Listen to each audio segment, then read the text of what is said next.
और चलिए आपको हरदोई लिए चलते हैं, जहां से प्रधानमंत्री नरेंद्र मोदी संबोधित कर रहे हैं। उसी की तपोस्थली है। हरदोई की पुण्य भूमि से होली जैसे पवित्र त्योहार का जुड़ाव हम सभी जानते हैं और मुझे पता है इस बार हरदोई के लोगों ने, यूपी के लोगों ने दो बार रंगों वाली होली खेलने की तैयारी कर ली है। पहली होली 10 मार्च को भाजपा की बम्पर जीत के साथ मनाई जाएगी। मनाएंगे ना? मनाएंगे ना? इधर से आवाज नहीं आ रही, मनाएंगे ना? लेकिन अगर होली 10 मार्च को धाम-धूम से मनानी है तो अभी तैयारी पोलिंग बूथ में करनी पड़ेगी। करोगे? एक पोलिंग बूथ में करोगे? घर घर जाओगे? देखिए, आप लोगों पर मेरा कोई हक है, मैं बता सकता हूं ना आपको, मैं काम बता सकता हूं ना, क्योंकि आपने शायद ही कोई ऐसा चुना होगा कि मुझे न बुलाया हो और मैं आया न हूं। अगर आपके कहने पर मैं हाजिर हो जाता हूं तो मेरे कहने पर आप बूथ में लग जाएंगे ना? पक्का लग जाएंगे। आज तीसरे चरण में भी बिना बटे एकजुट होकर कमल के निशान पर भारी मतदान हो रहा है। अब तक जो खबरें मिली हैं बहुत उत्साहवर्धक है और आज यूपी के साथ साथ पंजाब में भी वोट पड़ रहे हैं। वहां के लोग भी पंजाब के विकास, पंजाब की सुरक्षा और देश की अखंडता के लिए बड़ी संख्या में मतदान कर रहे हैं, भाजपा का समर्थन कर रहे हैं। भाइयों बहनों, यूपी के अगले चरणों की जिम्मेदारी भी आप लोगों ने ले रखी है। जो तुष्टीकरण की खतरनाक राजनीति में हमारे त्योहारों को रोकते थे, उन्हें यूपी की जनता का उत्तर 10 मार्च को मिल जाएगा। मिलेगा ना? 10 मार्च को जवाब मिलेगा ना? साथियों, हरदोई के लोग ये बात जानते हैं, अत्याचार, आतंक और छल कितने भी ताकतवर क्यों न हो जाए, सच्चाई के आगे वो टिक नहीं सकते। आप याद करिए, 5 साल पहले माफियावादियों ने यूपी का क्या हाल बना दिया था। व्यापारियों को व्यापार करने में डर लगता था, राहजनी, छिनेती, लूट आम बात हो गई थी। लोग कहते थे, दिया बरे घर लौटाओ। ये कहते थे कि नहीं कहते थे? दिया बरे घर लौटाओ। हरदोई वालों ने वो दिन देखे हैं, कैसे इन लोगों ने कट्टा और सट्टा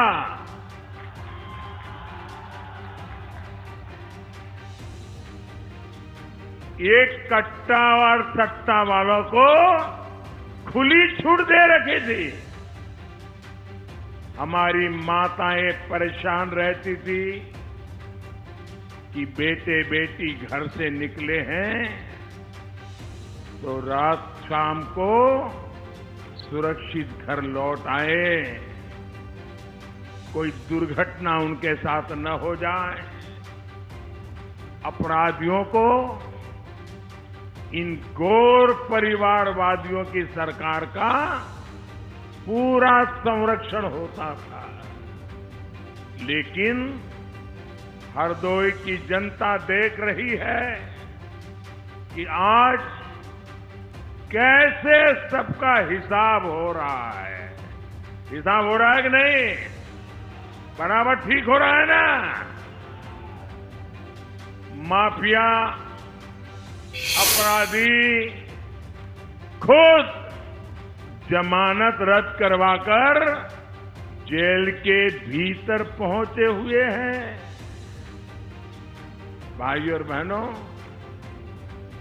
बुरी तरह चुनाव हार रहे इन घोर परिवारवादी अब जात पात के नाम पर जहर फैलाएंगे।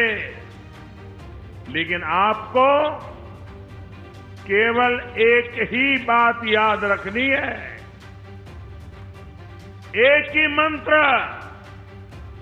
यूपी का विकास, विकास, विकास, देश का विकास, विकास, विकास। ये वो लोग हैं जो कुर्सी के लिए अपने परिवार से भी सबसे लड़ जाते हैं। इसलिए ये घोर परिवारवादी किसी जाति या समाज के लिए भी नहीं हो सकते। साथियों, यूपी में आपने जिस डबल इंजन की सरकार को आशीर्वाद दिया है वो किसी एक खानदान की सरकार नहीं है। कोई कह सकता है क्या कि यूपी में खानदान की सरकार है? कोई कह सकता है दिल्ली में भारत की सरकार खानदान की सरकार है? कोई कह सकता है क्या? ये गरीब, किसान, नौजवानों की सरकार है। हमने 5 साल आपके लिए जी तोड़ मेहनत की है। लेकिन मुझे इस बात का अफसोस है कि 2014 से लेकर 2017 के बीच यूपी में इन परिवारवादियों ने एक भी काम में मेरा साथ नहीं दिया। भाइयों, मुझे बताइए, यूपी का मैं सांसद हूं, यूपी के लोगों की मदद से मैं प्रधानमंत्री बन गया और मैं यूपी के लिए कोई काम करूं और लखनऊ में इनकी सरकार बैठी थी, 17 तक मुझे कोई काम नहीं करने दिया। भाइयों बहनों, ऐसे लोगों को फिर से अगर लाओगे तो मुझे काम करने देंगे क्या? जरा पूरी ताकत से बताओ ना, मुझे काम करने देंगे क्या? आपका भला करने देंगे क्या? माताओं बहनों की सेवा करने देंगे क्या? नौजवानों के लिए काम करने देंगे क्या? तो ऐसे लोगों को आने देना है क्या? आने देना है क्या? पक्का? इन लोगों ने ठान लिया था कि यूपी में विकास का कोई काम केंद्र सरकार को करने ही नहीं देंगे। अरे इतने शर्माते थे, शायद भीतर से इतने कांपते थे कि मैं यहां आता था, कार्यक्रम करता था, वो मेरे साथ मंच पे ले आते थे, एयरपोर्ट से ही भाग जाते थे। उनको डर लगता था कि कहीं कुछ पूछ लेंगे और मैं कुछ जवाब नहीं दे पाऊंगा तो क्या होगा। साथियों, यूपी में गरीब के लिए काम तब शुरू हुआ जब 2017 में आपने यहां डबल इंजन की सरकार बनाई। इन 5 सालों में हमने हरदोई के करीब 70,000 गरीब परिवारों को प्रधानमंत्री आवास दिए। यह आंकड़ा याद रहेगा आपको? आंकड़ा आपको याद रहेगा? मैं आप लोगों से बात कर रहा हूं भाई, ये आंकड़ा आपको याद रहेगा? हरदोई में हमने आकर के योगी जी की सरकार बनने के बाद 70,000 गरीब परिवारों को प्रधानमंत्री आवास दिए। लेकिन इसके समय में हरदोई में प्रधानमंत्री आवास योजना के तहत शायद मुश्किल से आप उंगली से गिन सको इतने घर भी नहीं बनाए थे। क्या एक गरीब का भला हुआ था? क्या हमने गरीब का भला किया कि नहीं किया? गरीब को पक्का घर मिला मतलब नई जिंदगी मिली कि ना मिली? इनके समय में शौचालय बने, गरीब के लिए शौचालय बने। कितने बने? 34,000। आंकड़ा याद रखोगे? आप आंकड़ा याद रखोगे? कितने शौचालय बने? 34,000। योगी जी के आने के बाद कितने शौचालय बने? उनके जमाने में 34,000, योगी जी के जमाने में 5 लाख। कहां 34,000 और कहां 5 लाख? ये पैसा कहां जाता था भाई? ये योगी जी के पैसे गरीब के घर तक पहुंचते थे, शौचालय बनता था, हिसाब लिया जाता था, और उनके जमाने में 34,000 बने। बाकी क्या हुआ ये तो आपको पोलिंग बूथ पे जाके बताना होगा। इसी तरह योगी जी की सरकार आई तब हम पूरे प्रदेश में गरीब बहनों के लिए उज्ज्वला के गैस सिलेंडर दे पाए, गरीबों के मुफ्त इलाज के लिए आयुष्मान कार्ड की सुविधा दे पाए। योगी जी की सरकार ने अभियान चलाकर बिजली को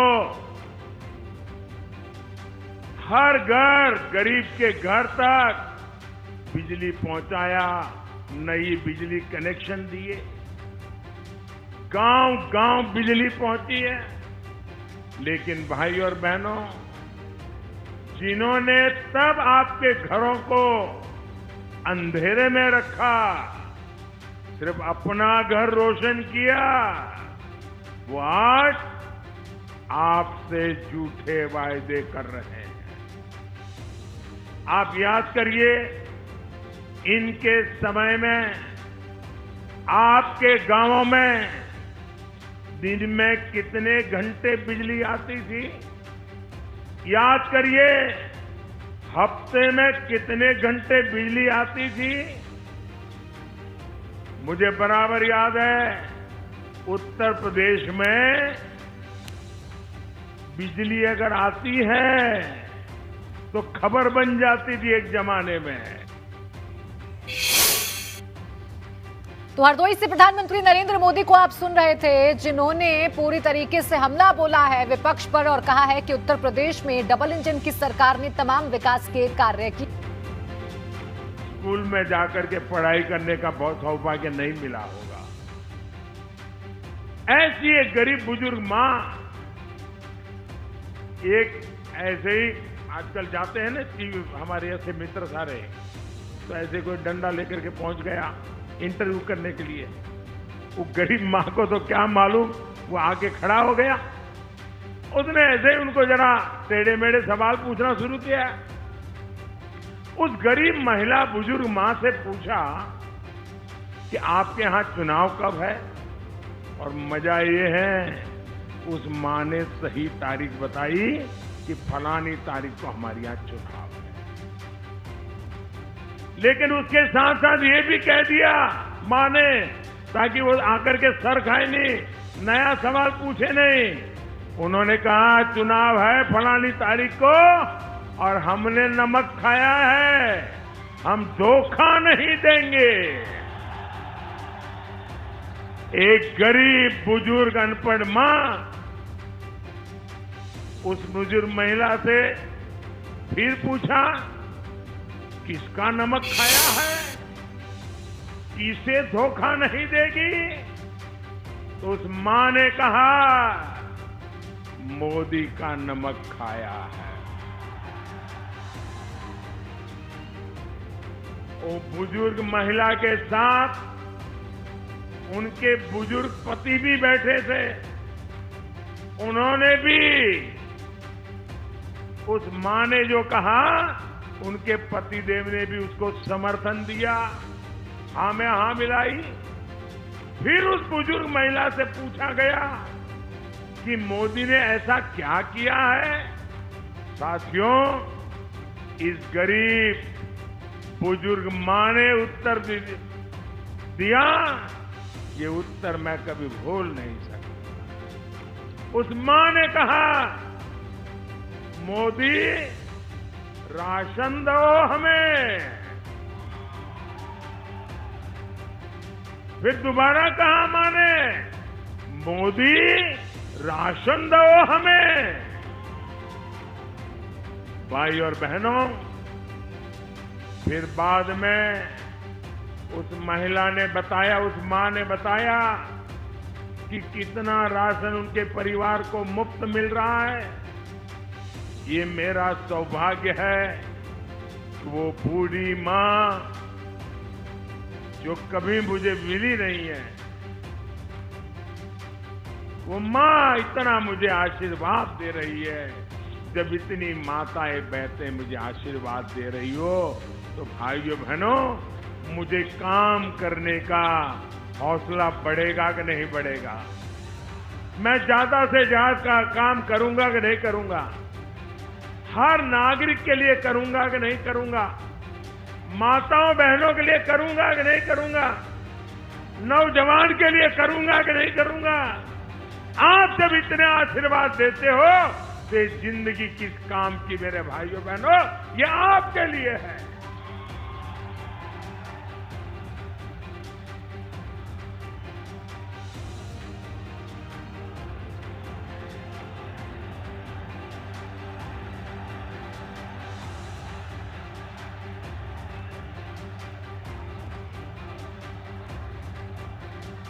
आपका ये आपका प्यार मेरे सर आंखों पर दोस्तों, आपका प्यार सर आंखों पर।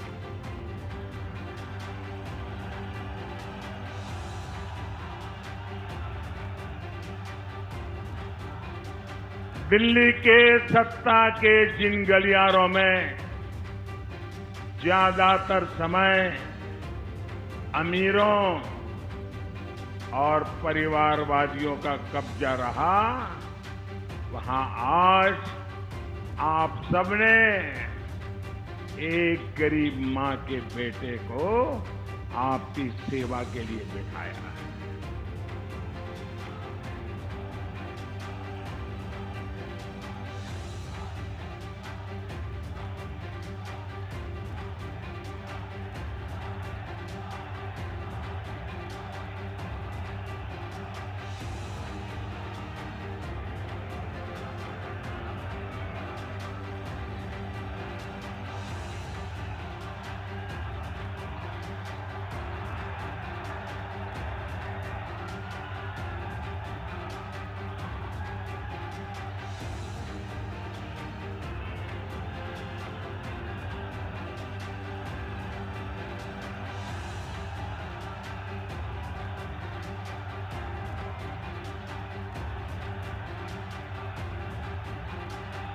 साथियों, दिल्ली में बैठ करके आपके इस प्यार की ताकत को मैं भी नहीं समझ सकता।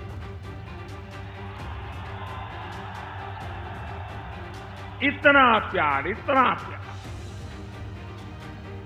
शायद दोस्तों आज के युग में इतने टीवी मीडिया का जमाना हो, भांति भांति की बातें चलती हो, उसके बाद भी जनता जनार्दन जब इतना आशीर्वाद देती है तो भगवान के आशीर्वाद के बराबर हो।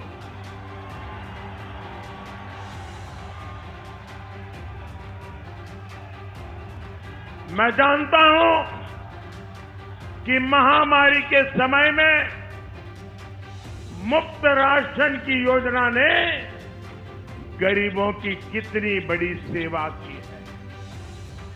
यूपी के गांव में इस तरह की चर्चा के मुझे कई संदेश मिले हैं, जहां लोग यही कह रहे हैं कि हमने मोदी का नमक खाया है, हम मोदी को धोखा नहीं देंगे। लेकिन साथियों, मैं ये भी कहूंगा, हम सबने, मेरी ये बात ज्यादा याद रखिएगा, हम सबने मां भारती का नमक खाया है, हिंदुस्तान का नमक खाया है। हम सबका परिश्रम हिंदुस्तान के लिए होना चाहिए, मां भारती के लिए होना चाहिए, हमारे देश के लिए होना चाहिए। हम सबका लक्ष्य यही होना चाहिए कि गरीब के जीवन से हम मुश्किलें कम से कम, जल्द से जल्द कैसे करें। जब गरीब की चिंता हो तो गरीब का कल्याण सबसे बड़ी प्राथमिकता होती है। यही काम हमने कोरोना के टीके के लिए भी किया। गरीब, दलित, वंचित, पिछड़े, किसी को भी ये नहीं सोचना पड़ा कि अमीर को कोरोना का टीका तो लग जाएगा, लेकिन हम गरीब क्या करेंगे, ये उसको कभी सोचना नहीं पड़ा। भाइयों बहनों, आप सबका टीका लगा है? जरा हाथ ऊपर करके बताइए, आप सबका टीका लगा है? आपको 1 पैसे का खर्चा हुआ है? मुझे बताइए, पहले की सरकारें होती तो ऊपर ऊपर के लोगों को टीका लगता, गरीब के घर टीका पहुंचते पहुंचते 10-10, 20-20 साल लग जाते भाइयों बहनों। लेकिन मैंने घर घर टीका पहुंचा दिया। हमने टीका लगाकर हिंदुस्तान के मेरे हर भाई बहन को, गरीब से गरीब को भी सुरक्षा का कवच दिया है। लेकिन जरा याद करिए, उस मुश्किल समय में ये गौर परिवारवादी, ये आपके आशीर्वाद जो पचा नहीं सकते, ये लोग क्या कह रहे थे? ये लोग भारत में बनी वैक्सीन को बदनाम करने के लिए भांति भांति की अफवाहें चला रहे थे, भ्रम फैला रहे थे, लोगों को डरा रहे थे। ये लोग चाहते थे कि गरीब टीके से वंचित रह जाए, उसका जीवन खतरे में पड़ जाए। आज आपका व्यापार, धंधा, रोजगार फिर से पटरी पर लौट रहा है। तो हरदोई में हुंकार भर रहे हैं प्रधानमंत्री नरेंद्र मोदी, निशाना साध रहे हैं विपक्ष पर और बता रहे हैं कि राशन देने के बाद किस तरीके से उनका कनेक्शन जनता के साथ बना है।